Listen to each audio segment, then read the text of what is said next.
ईशान कोण में किचन नहीं दे सकते, बिल्डिंग की south west portion high rest होनी चाहिए।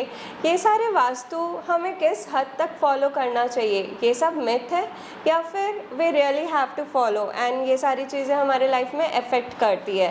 Hello everyone, you are watching Architalks with Namrata and इन्हीं सब क्वेश्चंस वास्तु रिलेटेड इश्यूज़ के जो सॉल्यूशंस हैं वो हम आज आपके सामने लेकर आए हैं। So today we have someone जो अपने क्लाइंट्स के इन वास्तु रिलेटेड प्रॉब्लम्स को कहीं ना कहीं डेली सॉल्व करते हैं और सारे कन्फ्यूजन्स क्लियर करते हैं। Please welcome architect Ravi Jaggi sir, joint honourable secretary of Indian institutes of architect Chhattisgarh chapter, and he was also awarded as our best architect of Chhattisgarh in Young Architects Fest last year 2022. Also, he was a former faculty of NIT Raipur, and I was a student of him. So, welcome sir. Thank you very much. First of all I would like to congratulate कि ये जो बहुत ही अच्छा initiative नम्रता के द्वारा start किया गया है, which is name as an architects talk, it's is really beautiful. और मुझे ऐसा लगता है कि शायद इस क्वेश्चन आंसर के सेशन के दौरान बहुत सारे ऐसे क्वेश्चंस के आंसर होंगे जो हमारे क्लाइंट्स को, जो हमारे आर्किटेक्ट्स है, जूनियर्स है, बहुत सारे ऐसे लोग हैं जिन्हें बहुत ही हेल्पफुल होगा। So I am really thankful for calling me in this. Thank you so much sir for sharing your valuable time. तो सर कहीं ना कहीं ये क्वेश्चन रहता है सबके में कि वास्तु आजकल, क्योंकि मॉडर्न, अगर हम मॉडर्न जनरेशन से हैं तो क्वेश्चन रहता है कि हम क्यों वास्तु फॉलो करें, और अगर कर भी रहे हैं तो किस हद तक उसको फॉलो करना ज़रूरी रहता है। Actually what I believe is that कि vastu is not just a myth. यह बहुत से लोगों की एक प्रिजुडाइज थिंकिंग है that vastushastra is somewhat myth और something like that, but totally I believe that vastushastra is completely science. अगर आप अपने एशियन टाइम्स में या अपने पूर्वजों के द्वारा बनाई हुई बिल्डिंग्स को, स्ट्रक्चर्स को देखेंगे तो यू विल फाइंड इट कि उसमें कुछ ऐसी जादूगरी होती थी, कुछ ऐसे एलिमेंट्स यूज़ किए जाते थे, कुछ इस तरीके से प्लानिंग की जाती थी और उस प्लानिंग को कुछ ऐसे एग्जीक्यूट किया जाता था with that old Asian materials कि आज भी उन बिल्डिंग्स का दौर कायम है। और उन बिल्डिंग्स का एग्जाम्पल लेकर के हम हिस्ट्री ऑफ आर्किटेक्चर पढ़ते हैं और उन बिल्डिंग्स को रेफरेंस मान करके ही आने वाली फ्यूचरिस्टिक जनरेशन की बिल्डिंग्स को हम डिज़ाइन करते हैं।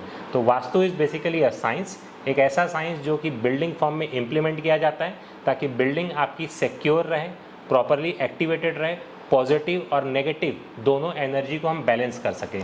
तो what I believe that vastu is completely a science. जी, पर कहीं ना कहीं आजकल ऐसा होता है कि वास्तु के नाम पे बहुत सारे लोग, अगर सपोज बिल्डिंग बन चुकी है तो उसको करेक्शन के लिए जो क्लाइंट्स होते हैं वो लाखों पे करते हैं, तो ये तो कहीं ना कहीं प्रेजुडाइज है ना, वो कहाँ तक सही है? नहीं, मुझे ऐसा लगता है कि आपको वास्तु के शास्त्र में अगर इन्वॉल्व होना है और अगर आप चाहते हैं कि आपकी बिल्डिंग फॉर्म्स जो है या आपके जो स्ट्रक्चर है that should be properly ventilated, that should be properly lighted and it should be very useful, तो आपको इनिशियल स्टेजेस से ही वास्तु को फॉलो करना चाहिए सो दैट इन फ्यूचर आपको इस टाइप के हैवी लॉसेस ना उसमें हो।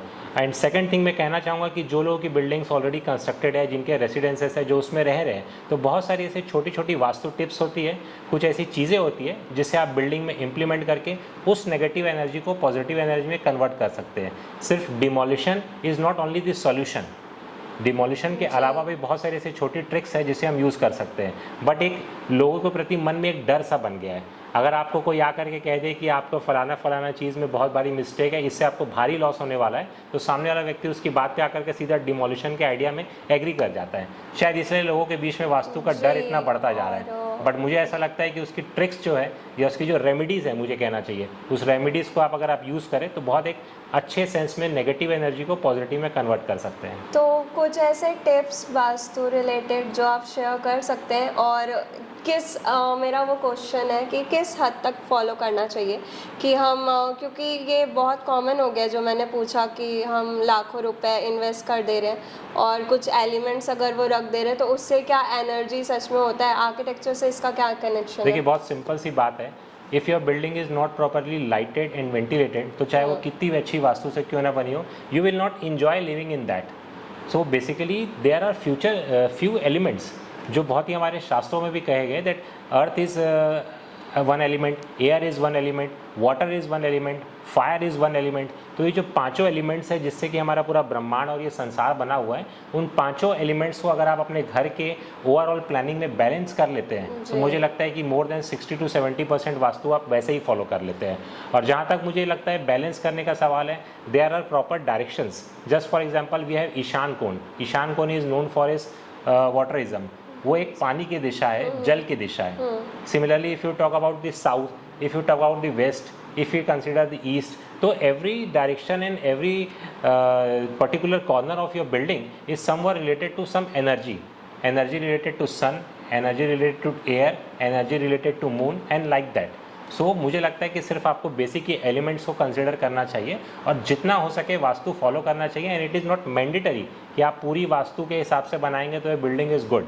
मुझे लगता है planning, architecture, logical, circulation spaces, lighting, ventilation, इसके साथ में वास्तु। सो आर्किटेक्ट्स के लिए आपका क्या सजेशन है? और हमारे जो क्लाइंट्स हैं, तो क्लाइंट्स जहाँ तक के आपने जो बोला कि क्लाइमेटोलॉजी थोड़ा स्टडी करना चाहिए, लाइट वेंटिलेशन, तो वो तो प्रॉपर जो हमें 5 साल में पढ़ाया जाता है। सो बेसिकली बिल्डिंग बनने से पहले इनिशियली आपको किसी आर्किटेक्ट से कंसल्ट करना बहुत ज़रूरी है if you are thinking about vastu.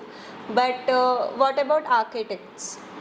I think architect should definitely have the knowledge of vastushastra. जब हम अपने आर्किटेक्ट्स होने के साथ साथ जब अपने क्लाइंट से हम डील करते हैं तो उस डील के दरमियान ऐसा हमें देखने को मिलता है कि हमारा जो क्लाइंट है maximum times he is much more experience in life, maximum time he or she is much more senior to us, so he or she is having some knowledge of Vastushastra.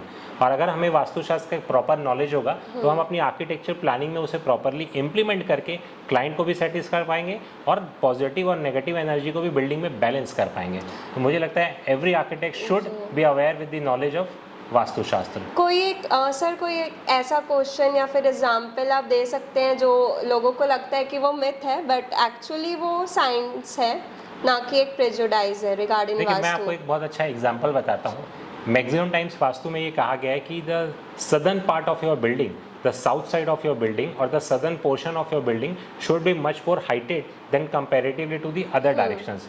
but इसके according आप अगर science को देखें, हमारे India में खास करके जहाँ ट्रॉपिक ऑफ कैंसर क्योंकि यहाँ से पार होता है, मैक्सिमम टाइम जब सन रहता है during the winter days also it travels from east, little bit from south and then towards the west. तो ये ईस्ट से साउथ होते हुए जो वेस्ट का सन पाथ है, इस दरमियान अगर आपकी सदर्न वाला पार्ट ज़्यादा हाइटेड रहेगा तो डेफिनेटली वो पूरा शेड प्रोवाइड करेगा आपकी बिल्डिंग में, जिससे आपकी बिल्डिंग का टेम्परेचर काफ़ी कंट्रोल रहेगा। तो देखिए वास्तु एक साथ साथ बैलेंस हो गया, साथ ही साथ एक साइंस की बात हो गई। अब आपकी बिल्डिंग अगर प्रॉपरली शेडेड है, अगर उस तरीके से बैलेंस करने से, तो इसमें क्या बुराई है वास्तु फॉलो करने से? मैंने कहा ना स्टार्टिंग में ही कि हमारे जो पूर्वज हैं उन्होंने वास्तुशास्त्र को ऐसे ही नहीं बनाया, ये उनकी स्टडी थी।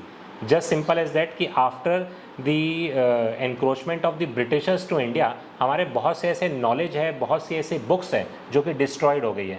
अदरवाइज अगर ऐसा नहीं हुआ रहता तो शायद ये वास्तुशास्त्र के काम पे ही पूरे दुनिया पे हम इंडियन जाने जाते।